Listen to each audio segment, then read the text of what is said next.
Good morning, my peoples. Good morning. I hope everybody's having a beautiful morning. God bless to everybody. And most importantly, put God first in everything you do. Believe it. And let's make the best of it and most of it and keep pushing forward. But this right here says it all. Kendrick Lamar was right. Man, was he more right than right. Look at here for a minute. Look what it says here. Reports from late 2025 and earlier suggest that rapper Beam may have worked with Drake as a ghost writer. This speculation gained traction after an alleged reference track from Beam from an unreleased Drake song was leaked. Key points regarding the collaboration. Leak of reference track. In October 2025, reports emerged of leaked reference tracks allegedly from Beam for a Drake and Central C collaboration, titled Trump Tower or Trump Tower.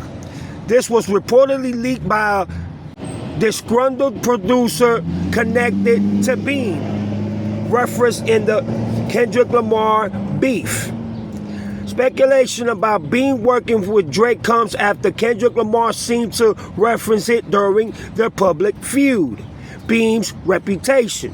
Beam is known in the industry as a talented songwriter and ghostwriter for multiple artists. However, the detail of his specific working relationship with Drake remains unconfirmed by the artists themselves, confirming of ghostwriting. While the Drake collaboration is based on leaks and rumors, Beam's history as a ghostwriter is widely acknowledged in the music community. So that means that even though Drake is trying to hide that that's not his ghostwriter, but this young man named Beam is well known to be ghostwriter, not only for Drake, but for multiple artists, as in rappers, maybe pop singers, and beyond that. And they're hiding it because most people that have ghostwriters, they don't acknowledge and they don't give credit to those that write their music. Think about that. Then it says here, as of October 2025, there is no official publicly available list of all songs Beam has written or co-written for Drake. However, several sources and recent events confirm his writing and production contributions to Drake's music, a topic brought into focus by the Drake-Kendrick Lamar feud. Known ghostwriters and production credit includes major distribution from the album Her Loss, God's Plan. Additionally, there are reports and speculation regarding Beam's work on other tracks, particularly those mentioned in the recent hip-hop feud, Trump Tower. In 2025 of October, a leak alleged reference track by Beam surfaced for the unreleased song Trump Tower. Kendrick Lamar referenced in his diss track, Euphoria. Kendrick Lamar called out Beam by name, saying, "Tell Beam that he better stay right with you," further linking Beam to Drake as a ghostwriter, or, you know what I'm saying, particularly collaborating or being a co-writer and writing Drake's music. Boy, I tell you. Right back to it with you, further linking Beam to a Drake as a writer. Other leaks. Reports from October 2025 indicate that a disgruntled producer was leaking more of Beam's alleged reference track for Drake, while the exact number of songs Beam has written for Drake remains unknown. So that means there's probably dozens of other tracks that Drake don't want the people to know that Beam wrote for him and everything. Wow. His contributions span from official credits to unreleased material, and his role as a writer for Drake has become a widely discussed subject in the hip-hop community. So that means that this man has probably written more songs for Drake that we can imagine or we can probably speculate. And I'm not talking about 2 or 3 or 4. I'm talking about maybe close to an album, maybe more than that. You know what I'm saying? In different albums, about 3 or 4 songs each, maybe more than that. Who knows? And more music is going to be leaked. And I understand why Beam is doing this. What about the Suicide Boys? You see, these are things that artists, rappers who have ghostwriters don't talk about. I said this on my last video. They don't give these amazing, talented ghostwriters and co-writers credit. They take all the credit themselves. It's just like, we all know that The Weeknd wrote music for Drake as well. We all know that some of Drake's camp even wrote music for him. But guess what? This man does not give them their credit. They're not getting their credit as they well deserve. And it's going to be more ghostwriters probably coming out that we don't even know about that wrote for Drake. Let's keep it 100. What song have you heard in 2024 and 2025 that gives Drake any type of respect to even say that he's climbing up the charts or had been number 1? Now one. Every last one of them songs just flop, flop, flop, flop. Remember Drake? Drop, drop, drop, drop. Well, he's dropping from the Billboard charts like, yeah, bruh. So you see, I think the young man Beam just had enough, like the others that are leaking his music, and to say, you know what, bruh? We ain't getting no credit. You ain't looking out for us. You ain't giving us the money that we so-called correspond to. So we just gonna go ahead and just start leaking everything out. F it. We don't care no more. Kendrick Lamar, you are a prophet, my brother. You are one of the realest rappers to ever touch a microphone. Don't ever change who you are, because you have exposed a rapper more of what any rapper has exposed any rapper. You have this man going through a life dilemma, through a life and death situation. You got this man spiraling. You got this man losing his mind. You got this man to the point that he's about to quit rap, period, and probably just join pop music for the rest of his life, like fucking Eminem did MGK. You understand what I'm saying? It's getting to that point that Drake has no other way to how to pursue it, how to move it, how to make moves, who to conduct to make music with. He is not what he used to be. And believe me, when you got that type of power and then lose it just that easy and have no way on no type of way, shape, or form of trying to bring it back. And I already know Drake feels like that shit is over. But knowing Drake and knowing his sneaky self and knowing how conniving and calculated he is, he's probably trying to do something behind the scenes to try to see if he can climb back up to the charts. I'm sorry, bro. I'm sorry. You have lost all your ghostwriters. All your co-writers that distribute and collaborated in your music, that made you win Grammys, that made you win awards and accolades and top you to the Billboard charts, are gone. So you better go somewhere and hide in a closet or hide in the basement and sit there and write music for the rest of your life and try to figure out how you're gonna make a #1 single. Cause Kendrick, bro, this is the most biggest embarrassment and the biggest loss in hip-hop history. I love my nigga Tupac. That is my GOAT. And Hit 'Em Up is my favorite diss track of all time.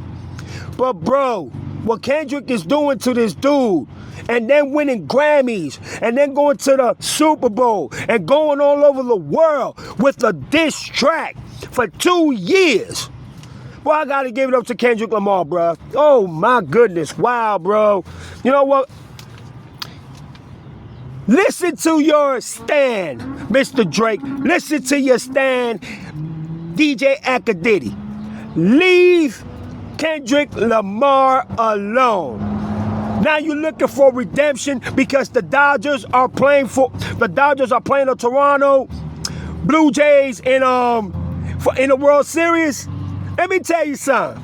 That's not gonna make it better. If the Toronto Blue Jays win, that don't mean nothing.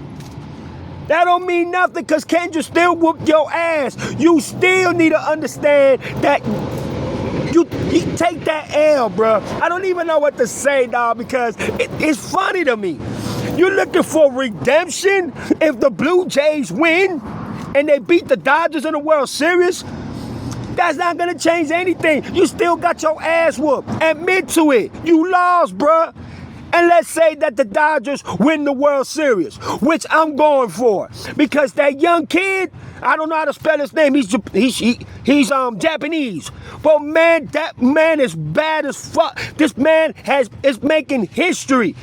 How the hell you hit 3 home runs and 10 strikeouts in a game? And you a pitcher. But you hitting the ball like he was fucking Babe Ruth. So even if the Dodgers lose the World Series, it don't matter. You still got your ass whooped. You still need to understand that that's not going to change anything. That's not going to make you famous again. That's not going to make you top the #1 charts again. That's not going to give you a #1 single. That's not going to make your ghostwriters go back to you. So what redemption is going to come out from it? For you to change your life and leave music so people can miss you and you can go ahead and take a break and get out the scene like LeBron James? Y'all two need to leave. Y'all need to retire. Don't be mad that you started this beef and Kendrick Lamar ended it for you. Now you want to talk about, if my Blue Jays win and they beat the Dodgers, I got Kendrick Lamar. Man, if you don't get out my face with that bullshit, bruh, just stop your ignorance. Stop your bullshit. Just stop, bruh. You trying to find any way, anything to do to try to narrate and try to change and distract the whole scenario. There is no point in doing that. You fatiguing hip-hop, Drake. You got everybody in this world tired of you already. And you're fatiguing yourself even worse. You're flabbergasting yourself to a point where you're running out of breath. You're running out of things to do. You're running out of content. You're running out of ideas. Your moves are not even calculated. Your speculations and expectations into doing something that's gonna be able to press the so-called red button is out the question. And UMG is going to punish you. What you think? That you was gonna get away with all this? What you think all the ghostwriters that you never credited was never gonna put you out there? Hey, they're humans just like you. They bleed just like you. What you expected? That you was gonna get away? That you was gonna be the angel, the goddess of hip hop, and you wasn't gonna be exposed to this level? That's your problem, Drake. You never have lost like this in your life. You always thought, even ever since a kid, you always thought that a silver spoon needed to be fed in your mouth. This is what a loss feels like. This is what it feels like to not be recognized and not be respected and not being seen as the one on top of the world, bro. What comes up must come down. Always remember that. So the so-called DJ Akadidi and 6ix9ine that had that, that live talking about, you know what I'm saying? What was it that DJ Akadidi said? The same thing that they did for you for 15 or 20 years, now it's time for somebody else. Which I don't think they did that to Kendrick Lamar. Kendrick Lamar ain't did no payola, no bots and none of that shit like they did for Drake. So since you feel like they did it to Kendrick Lamar, like they did to you, now you crying and complaining. But when they were doing it for you, you ain't said a motherfucking thing. You was happy as hell. You was compelled to UMG, and that's why you call Luce your dog, your real. You know what I'm saying? If I don't even want to say it because I don't want my YouTube channel to be striked down. But it's hurting you now that in your mind, in your illusionable mind, you would think or rethink or have the thought that UMG is going to help you ever again. They're going to punish everything that you did to them. That's going to be your punishment. You're going to have to rap for UMG for the rest of your miserable life while Kendrick Lamar laughs. And all the other Ghost Riders and co-writers and collaborators that collaborated in your collaborations are going to keep on exposing you. You did this to yourself. And I'm going to end this video by saying this. Karma's a bitch. When you think you're on top of the world and you got everything, just like the movie Juice, when Tupac says, in that epic scene, when Tupac let Raheem know what time it was, that's exactly what you're going through, and you're going to be going through for the rest of your life if you don't realize that you lost to a man that was better, that was more ethical, that was more of a rhymer, of a rapper, of a metaphors, and most of all, a better skillful rapper than you will ever be. With that being said, this is the ending of my video. Y'all hit me up. Y'all hit my comments down below. Tell me what y'all think. Because, boy, I know Beam is going to still keep on linking and exposing this fool and this fraud for what he really is. And Beam, do your thing, partner. Don't be afraid. Go ahead and keep on exposing this fool. All being said, y'all go ahead. Drop y'all comments down below. This is your boy Chico Black. Y'all have a beautiful Sunday. Enjoy yourselves. There's your boy Chico Black. Once again, I'm out of here. Yeah!